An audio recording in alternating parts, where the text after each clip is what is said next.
Le saviez-vous? Dans les premiers jeux Pokémon, le choix du starter définissait votre niveau de difficulté. Si vous vouliez avoir une aventure facile, choisissez Bulbizarre. Si vous voulez une aventure moyenne, choisissez Carapuce. Si vous voulez être difficile dans votre aventure, choisissez Pikachu.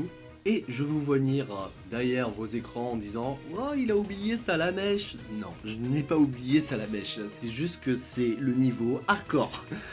Non, sans déconner, c'est vraiment le mode hardcore. Le jeu ne veut pas que tu le termines quand tu prends Salamèche. Alors, je sais que c'est votre Pokémon préféré, c'est mon Pokémon préféré, mais voilà, c'est juste pour vous dire que en gros, on est des warriors, quoi, en gros. Cher Non Mais Oui, bonjour. Oui, vous portez le nom d'une copie conforme de Le Vénard qui s'appelle Non Mais Oui. Car le sujet que nous allons avoir dans cette vidéo est un sujet quand même qui va apporter à des non, oui, non, mais oui. Vous voyez le truc quoi. C'est juste qu'en fin de compte, plus Pokémon avance et plus je trouve que Pokémon devient trop facile. À un point que est-ce que c'était mieux avant? Et ça, on va tâcher d'y répondre dans cette vidéo.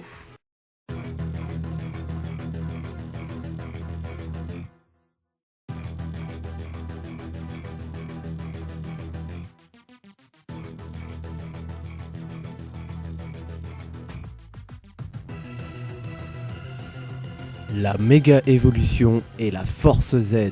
Si en 8ème génération nous obtenons la forme Gigamax et Dynamax qui est très bien pendant les combats, la forme Méga Évolution était en 6ème génération et la 7ème génération c'était la force Z. Mais je vais mettre les deux dans le même sac parce que la fonctionnalité n'est pas la même que la forme Gigamax. Dans la forme Gigamax, vous pouvez faire grossir votre Pokémon pendant 3 tours. C'est seulement 3 tours, mais seulement lors de ce que vous faites un combat d'arène ou dans les raids dans les terres sauvages. Vous allez dans un puits et après vous avez un Pokémon gigantesque qui apparaît. Mais tu n'as pas ça dans toute l'histoire. En gros, tu vas dans les autres herbes, tu ne peux pas dynamaxer et tout quoi. C'est bien propre, c'est dans chaque arène et tout quoi. Et c'est ça que j'aurais bien voulu avoir dans la méga évolution et dans la force Z, c'est que tu utilises ça que pour les le tour des îles pour la force Z ou les combats d'arène ou la ligue Pokémon, pas de souci. C'est juste qu'en fin de compte, ton aventure est trop facile quand tu vas après dans les hautes herbes et tout. Hop, méga évolution, tu ratatines tout sur le passage quoi. Et c'est le seul reproche que j'aurais à faire par rapport à ça, parce que même moi je suis un fan de la méga évolution et de la force Z. Quand vous voyez une team adverse, vous pouvez prédire à peu près avec les Pokémon, tiens il y en a un qui va méga évoluer, oh il y en a peut-être deux qui peuvent méga évoluer mais ça va être lequel. Et la force Z, vous pouvez vous dire que tous les Pokémon peuvent le faire, même le Chenipan, un pauvre petit Chenipan, ils peuvent faire une force Z. Vous vous dites c'est lequel qui va faire la force Z quoi. Et il y en a plein selon les types, 18 même plus, sachant que Pikachu a sa propre force Z et évolue aussi, et j'en passe. Mais ça c'était un petit conseil si vous voulez vous remettre dans le jeu Pokémon Soleil et Lune ou Ruby Omega Saphir Alpha ou X et Y. En gros, utilisez la force Z pour la ligue Pokémon, pour le combat contre votre rival ou contre les méchants. Voilà, ça sert à rien de le faire dans les autres herbes, franchement vous perdez du temps et ça nique le gameplay. En gros c'est ça. Le multi-expérience dit l'objet des fainéants. Cet objet était présent déjà dans les premières générations. Il fallait 60 Pokémon pour l'avoir. Après, il fallait mettre ce genre de casque sur un Pokémon, envoyer un Pokémon au combat. Pendant que lui fait tout le travail, l'autre sirote sur son transat au bord de la piscine dans sa Pokéball. Comme ça, il gagne la moitié de l'expérience. Et ça, sans rentrer en combat. Bon, si vous faites la technique de l'envoyer au combat et le rappeler dans sa Pokéball, ça fait gagner plus d'expérience. Salut les enfants, aujourd'hui c'est votre premier cours de Free Fight, alors il y a des volontaires? T'es courageuse Isabella? Ah, ta garde! Je dis bien, cette fonctionnalité était bien. C'était un seul Pokémon, partage avec un seul Pokémon. Tu ne l'avais pas au départ de l'aventure, il fallait vraiment 60 Pokémon jusqu'aux dernières générations où on te le donne carrément quoi. En gros c'est Pokédex et multi-expérience. Eh salut les enfants, voici le Pokédex. Ça vous dirait d'aller le remplir pour moi? S'il vous plaît, après des dures années de recherche. Et en plus, vous avez un multi-expérience, comme ça vous allez pouvoir grimper v'là vite et avoir des Pokémon super rares. Allez, partons en quelle aventure! En gros, cet objet, c'est fait pour les feignants. C'est en train de ruiner la game de Pokémon à la base, quoi. Ce qui m'énerve encore plus, hein, c'est dans la dernière génération, c'est que il est imposé. C'est-à-dire que tu ne peux pas le retirer. Moi, j'aurais bien voulu le retirer pour que tout le monde découvre quelles étaient les joies de farmer les Pokémon.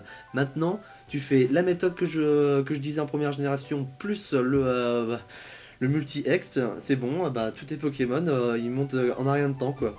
Dès que t'arrives au cours d'aventure, d'habitude, t'as un peu de challenge et tout, là, je ne ressens aucune difficulté à avancer dans Pokémon.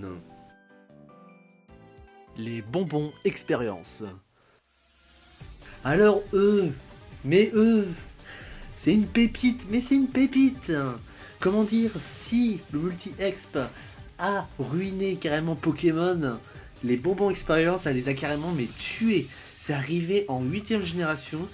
Alors au départ, quand je finissais dans les antres et tout, on gagnait franchement des CT, des attaques, voilà, des bonbons Dynamax. Ça c'est bien, les bonbons Dynamax, quand le Pokémon Dynamax, ça met un peu plus de puissance dans sa variante Dynamax ou Gigamax. Là-dessus, je n'ai aucun problème. Mais c'est juste que les bonbons expérience XS, S, M, L, mais j'ai l'impression d'être dans un supermarché, quoi. Regardez-moi ça, le tableau. Mais ça veut rien dire. En gros, là, c'est carrément, c'est même plus de la fainéantise, carrément. C'est franchement, je sais même pas quoi dire. Là, franchement, je suis tellement énervé par rapport à ça. Regardez, j'en retire vraiment mes lunettes tellement que franchement, j'en ai marre. Hein. C'est juste que là, ça devient trop facile, quoi. Franchement, c'est carrément, mais droguer son Pokémon. Vous droguez votre Pokémon, carrément. Vous avez un Carapuce niveau 1, carrément, il finit en tentant que niveau 36, quoi. Un petit conseil pour votre aventure sur épée bouclier, franchement, retenez-vous des bonbons expérience, les utilisez même pas. Même pas. Non, vous les utilisez même pas.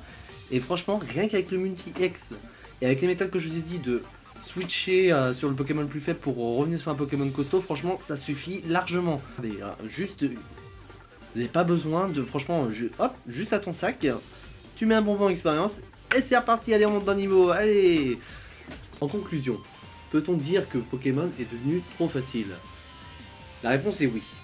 Oui, car le fait de donner de l'expérience sans entrer en combat en forme de bonbon à un Pokémon, c'est un peu de la facilité. Un multi-expérience avec un seul Pokémon qui combat et 5 autres qui regardent, c'est de la facilité.